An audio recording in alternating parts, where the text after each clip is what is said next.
নমস্কার বন্ধুরা, welcome to Diya's cooking channel. আমার এই চ্যানেলে আপনাদের সবাইকে অনেক অনেক অনেক স্বাগত জানাচ্ছি। আজকে আমি আপনাদের সাথে শেয়ার করছি ছোলার ডালের রেসিপি। তাহলে চলুন বন্ধুরা, দেরি না করে আমার আজকের এই রেসিপিটি দেখে নেওয়া যাক। আমি আগেই ছোলার ডালটাকে একটু সেদ্ধ করে রেখেছিলাম। দেখুন ছোলার ডালটা ভালো করে সেদ্ধ হয়ে গেছে। তো এবারে আমি ঝটপট ছোলার ডালটা তৈরি করে নেব। ছোলার ডাল বানানোর জন্য আমি কড়াইতে দিয়ে দিচ্ছি পরিমাণ মতো সরষের তেল। তেলটাকে আমি ভালো করে গরম করে নিচ্ছি।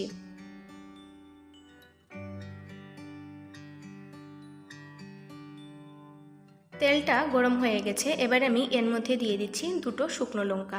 দুটো শুকনো লঙ্কাকে আমি মাঝখান দিয়ে ফাটিয়ে দিয়ে দিলাম। দিয়ে দিচ্ছি কয়েক টুকরো দারচিনি আর দিয়ে দিচ্ছি কয়েকটা ছোটো এলাচ। ছোটো এলাচটাকেও আমি মাঝখান দিয়ে ফাটিয়ে দিয়ে দিলাম। এবার ফোড়নটাকে আমি একটু ভেজে নেব। ফোড়নটা ভাজা হয়ে গেছে, ফোড়নটা থেকে সুন্দর গন্ধ বের হতে শুরু করেছে। এবারে আমি এর মধ্যে দিয়ে দিচ্ছি ছোটো ছোটো টুকরো করে কেটে রাখা টমেটো। টমেটোটাকেও আমি একটু ভেজে নেব।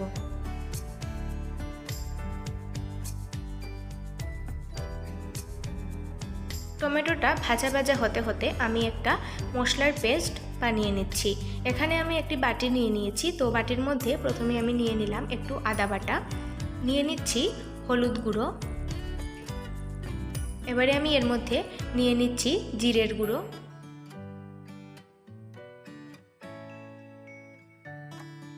আর দিয়ে দিচ্ছি ধনে গুঁড়ো।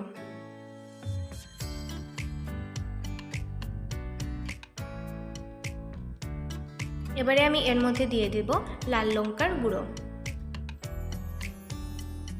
এবারে সামান্য জল দিয়ে আমি মশলার পেস্টটা তৈরি করে নিচ্ছি।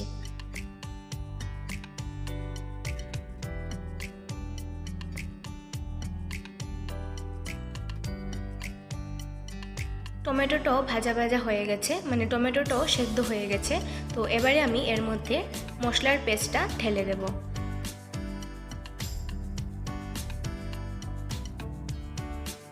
মশলাটাকে আমি ভালো করে কষিয়ে নিচ্ছি।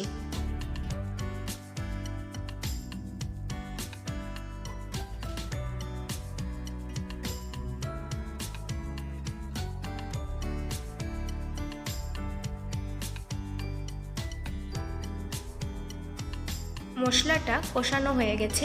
আমি আরও একবার মশলাটাকে একটু নাড়িয়ে নিচ্ছি। এবারে আমি এর মধ্যে দিয়ে দিচ্ছি কয়েকটা কিশমিশ। কিশমিশটাকেও আমি মশলার সাথে ভালো করে মিশিয়ে নেব। এবারে আমি এর মধ্যে সেদ্ধ করে রাখা ছোলার ডালটা দিয়ে দিচ্ছি।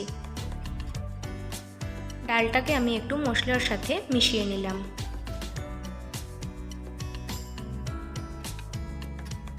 এবারে আমি ডালের মধ্যে দিয়ে দেব পরিমাণ মতো নুন।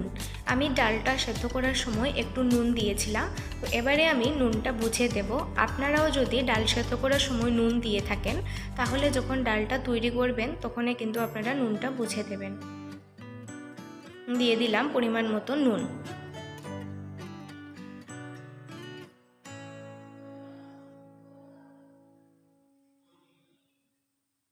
নুনটাকেও আমি ভালো করে ডালের সাথে মিশিয়ে নিচ্ছি।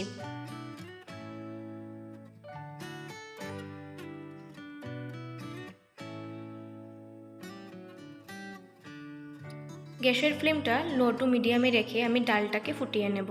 আমি বাটি ধুয়ে আরও কিছুটা পরিমাণে জল দিয়ে দিলাম। যে বাটিতে মশলা নিয়েছিলাম সেই বাটি ধুয়ে জল দিয়ে দিয়েছি। দেখুন ডালটা ফুটতে শুরু করেছে। আমি আরও 2 থেকে 3 মিনিট ডালটা ফুটতে দেব। তো 3 মিনিট পর ফিরে এলাম। তো ডালটা আমার হয়ে এসছে। এবারে আমি ডালের মধ্যে দিয়ে দিলাম একটু ঘি, দিয়ে দেব গরম মশলার গুঁড়ো, আর দিয়ে দেব স্বাদ মতো চিনি। চিনিটা ছোলার ডালে দিলে ছোলার ডালটা একটু মিষ্টি মিষ্টি হলেই কিন্তু ভালো লাগে। তো ঘি, গরম মশলা আর চিনি কিন্তু ছোলার ডালে মাস্ট। এগুলো দিলে কিন্তু ছোলার ডালের টেস্টটা আরও বেড়ে যায়। গরম মশলা দিয়ে দিলাম। এবার দিয়ে দিচ্ছি চিনি। চিনি, ঘি আর গরম মশলাটাকে আমি ভালো করে ডালের সাথে মিশিয়ে নিচ্ছি।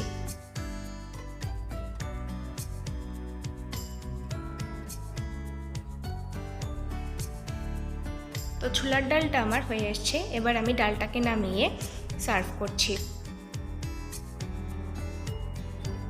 আমার আজকের এই ছোলার ডালের রেসিপি আপনাদের কেমন লাগলো আপনারা তো আমাকে অবশ্যই কমেন্ট করে জানাবেন। যদি ভিডিওটি ভালো লাগে থাকে তাহলে একটি লাইক করে দেবেন এবং শেয়ার করে দেবেন। আর আমার চ্যানেলটিকে যদি সাবস্ক্রাইব না করে থাকেন তাহলে অবশ্যই আমার চ্যানেলটিকে সাবস্ক্রাইব করে আমার পাশে থাকবেন আর পাশে থাকা বেল আইকনটা প্রেস করে রাখবেন, যাতে আমি চ্যানেলে নতুন কোনো ভিডিও আপলোড করার সাথে সাথেই আপনাদের কাছে নোটিফিকেশানটা পৌঁছে যাবে।